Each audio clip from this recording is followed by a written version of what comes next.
今天这支影片我要分享自己天天在用的 Trading212 3大核心功能。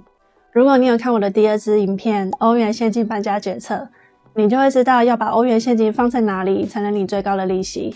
首先要跟大家更新 Trading212 的资讯，如果你跟我一样是早期的用户，可以删掉账号重新注册了，因为先前的荷兰用户都是被归在塞浦路斯实体，欧元的利率只有 2.4%， 但目前的荷兰用户都被归到了德国实体来管辖，利率是直接来到了 3.5%， 放在里面的现金直接享有10万元的存款保障。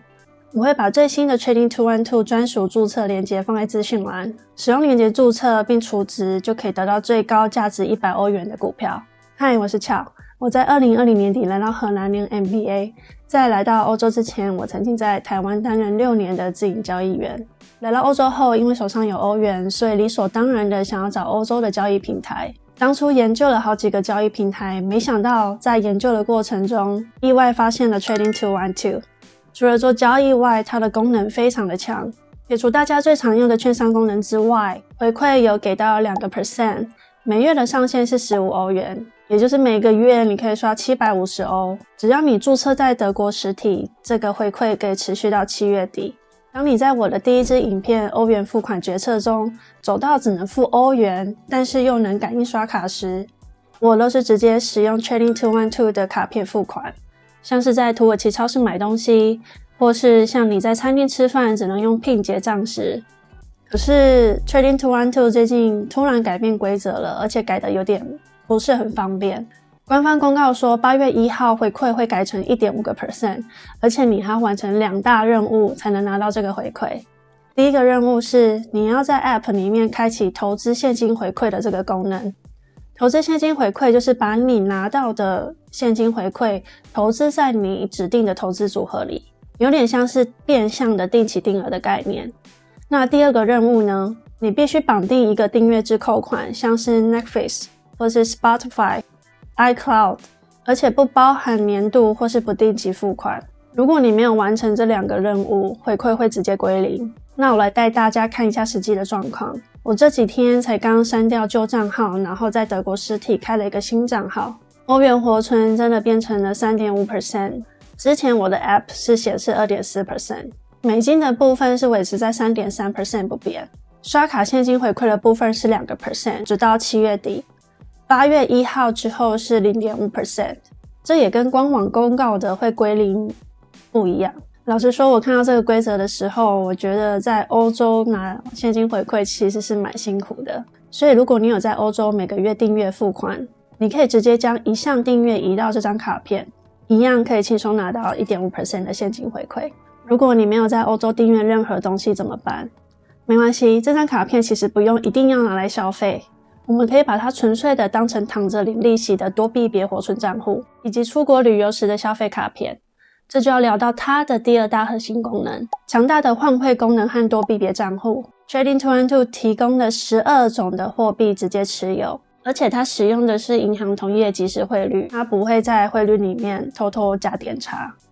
点差通常是指买卖之间的价差。比如今天我是一个水果商，我跟农夫买进一颗苹果是100元，但是卖出给消费者我会卖105元。这中间5块钱的价差就是点差。把它投射到外汇市场的话，点差就是汇率买进和卖出之间的价差。如果你在台湾有换汇过，通常会说哪一家的银行比较便宜，这就代表了那一家银行的点差比较小。除了 Trading212 他们不会直接在汇率上偷偷加点差之外，他们的换汇手续费也是很透明。无论你今天换的金额是多少，一律都是 0.15%。它会直接在你换掉的最终货币里面扣除。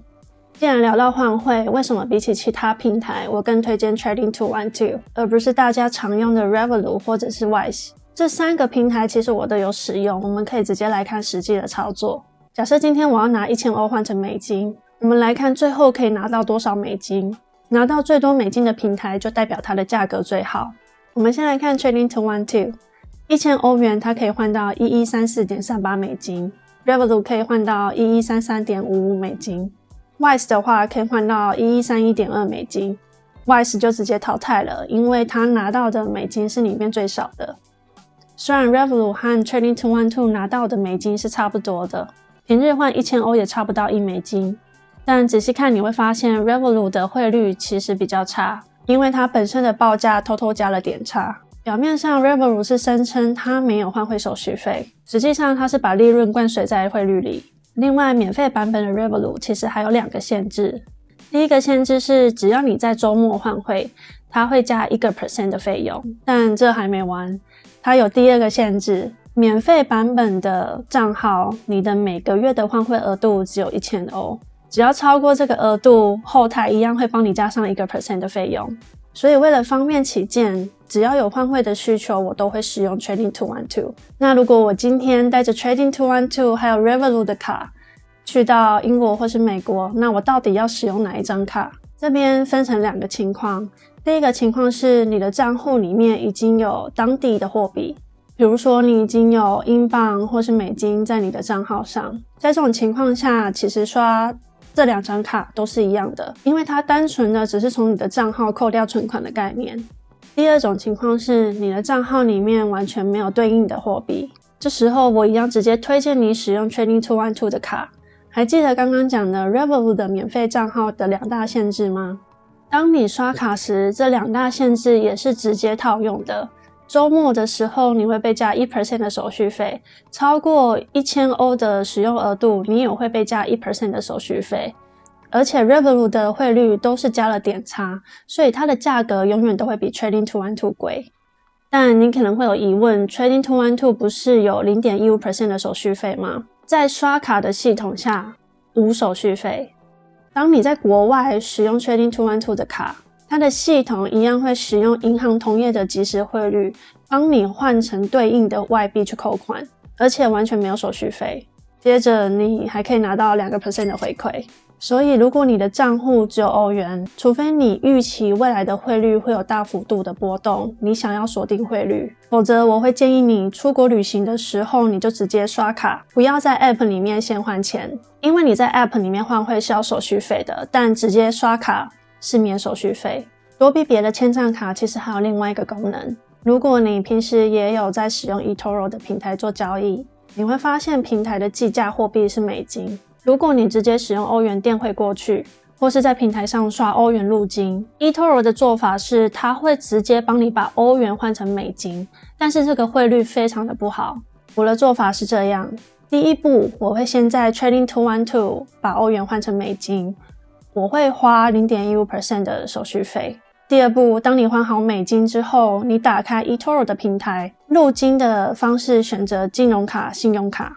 第三步，直接在卡号上面输入你 Trading212 的卡号。当 eToro 发起美金扣款的时候， Trading212 会直接扣除你美金的余额。我觉得更方便的是，当你要出金的时候，也可以选择出金在这张卡片上面。你的 Trading212 账号会收到美金，你可以直接把美金放在平台上面拿 3.3% 的利息，你也可以直接在平台上面换成欧元做使用。所以在生活中，你可以把你的欧元现金放在 Trading212 的平台上面拿 3.5% 的利息。如果你有美金，也可以放在这个账户里面拿 3.3% 的利息。当你需要旅行时，比如说回台湾，以便宜的汇率结账，然后没有手续费。当你需要在 eToro 入金美金时，直接在 Trading212 上面换好美金，然后再到 eToro 入金，总费用只有 Trading212 的 0.15% 的手续费。